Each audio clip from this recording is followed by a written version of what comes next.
Hi, welcome back. We're at Chapter 25 review session, the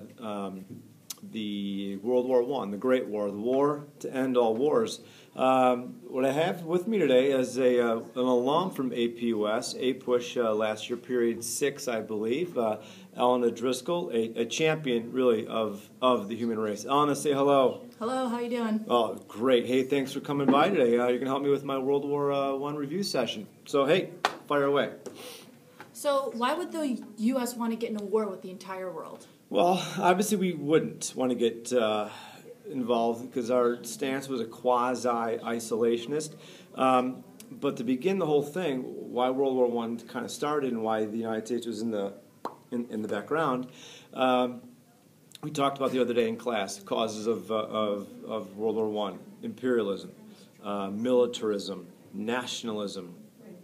All of these are agents of aggressive nations trying to compete around the world globally to colonize in Africa, in the Middle East, in Asia, in Latin America, wanted them all, and so they're going to compete. Mix into that, Elena, the alliance system, where you have nations like Germany aligning with countries for certain reasons, and so they're kind of going against another group of countries kind of aligning together, and of course they're going to clash. And what's this triple entente business? Well, as we say here in America, triple entente, that was a group of nations, Great Britain, France, and Russia. That's a reaction to the Triple Alliance, which of course was Germany, Austria-Hungary, and Italy. So those three against the Entente, against the Alliance, of course, they are posturing like troops on a junior high playground for territory. It's the best. Next. And so how did the U.S. respond? Well, as we see the European nations colliding, initially, obviously, we're pro-British in most of our policies. That was obvious. However, Proclamation of Neutrality by Dr. Thomas Woodrow Wilson is going to say we are going to stay out of European affairs. A shout out to G-Dub circa 1797. We're going to be isolationist, and we want freedom of the seas. Bottom line, do not mess with our maritime rights, which is very synonymous with, of course, the War of 1812. So we're going to stay out of the European affairs. Don't mess with our shipping. So when we entered this playground fight, were we on the swing sets with the Alliance, or were we on the monkey bars with the Entente? Well, the monkey bars, of course, need adult supervision, sort of like the Great War. Swings are usually a bit more passive.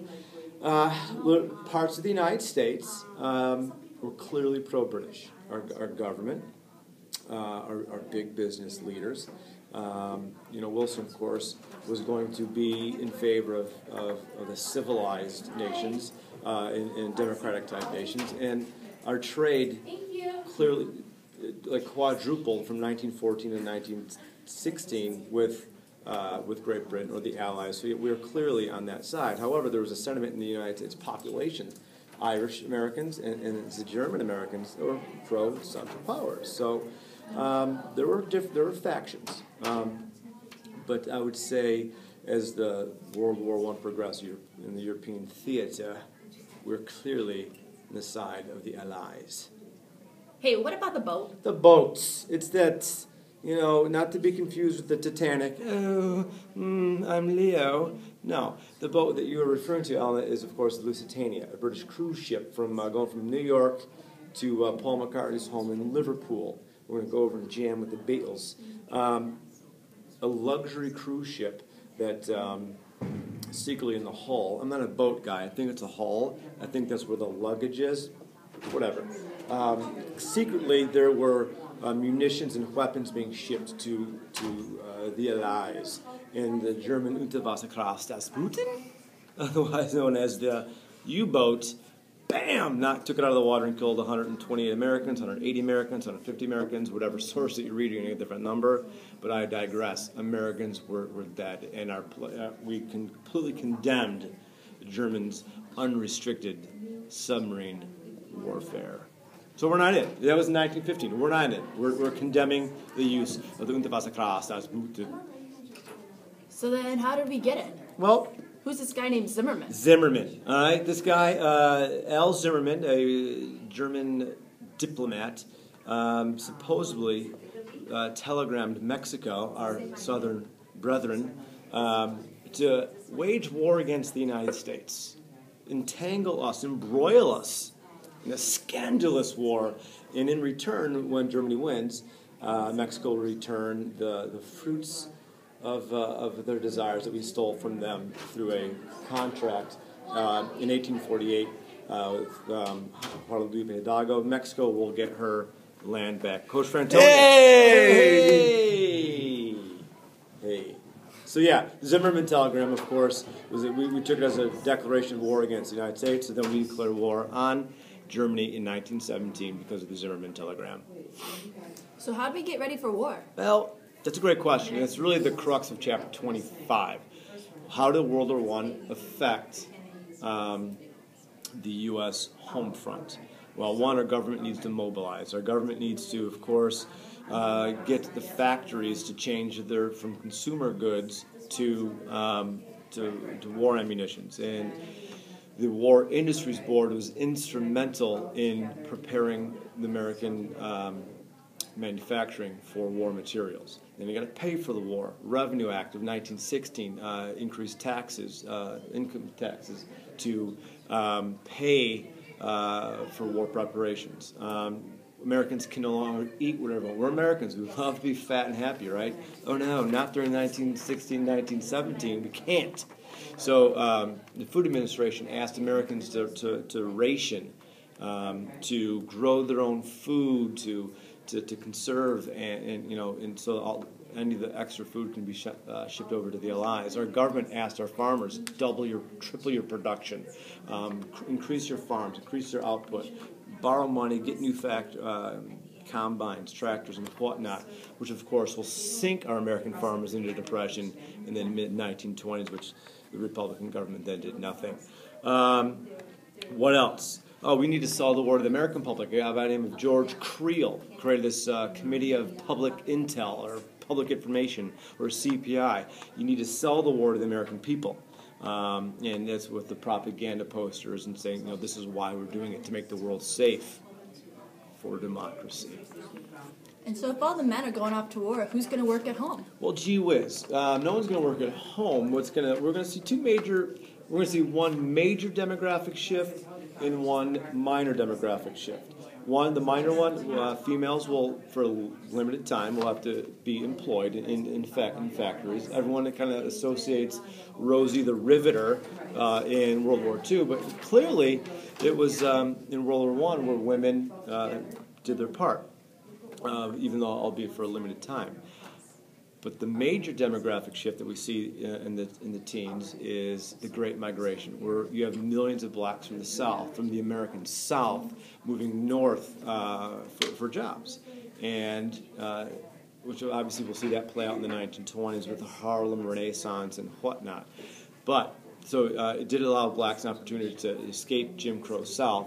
However, there were multiple incidences in cities in the North of racial discrimination and riots and keeping blacks out of certain defense jobs, and so there was still some racial tension. But we do see millions of blacks migrate north during the war. And what happened with Schenck versus U.S.? I thought the U.S. always guarantees rights. Well, there's this little thing called the Constitution of the United States. You're a government junkie, so you know the amendments. Well, we see a couple of acts passed by the government that were questioned by some of the American citizens. We have the Espionage and Sedition Acts, which make it against the law to publicly criticize the war effort or interfere with the war effort or publicly criticize the government policies. Eugene Victor Debs gets in trouble for that and gets thrown in jail for violating that act. He was trying to violate the draft and or saying that the draft was unconstitutional, and he gets thrown in the clink.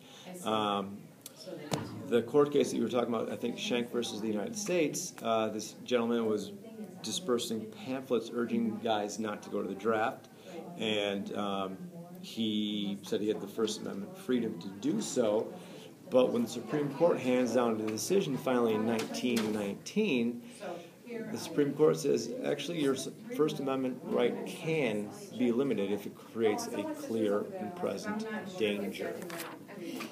And how come everybody suddenly gets sick at home? What did the Spaniards do to us? All right. The end of the teens was a horrific time for the United States. All right. First, you have the prisoners coming back. All right. Excuse me, prisoners. Yeah. You have this, I saw my students, then I quickly associated them with prisoners because they were a prison in my class. We have the soldiers coming back. And so the first time we have dealing with post-traumatic stress disorder, but they just called it shell shock back then. They just, Uncle Johnny's acting a little goofy. Well, they just called it shell shock. They didn't have the proper neurological description back then. Then, on top of it, we have a huge flu epidemic breakout after the war, and the soldiers coming back from the war, killing hundreds of thousands of Americans.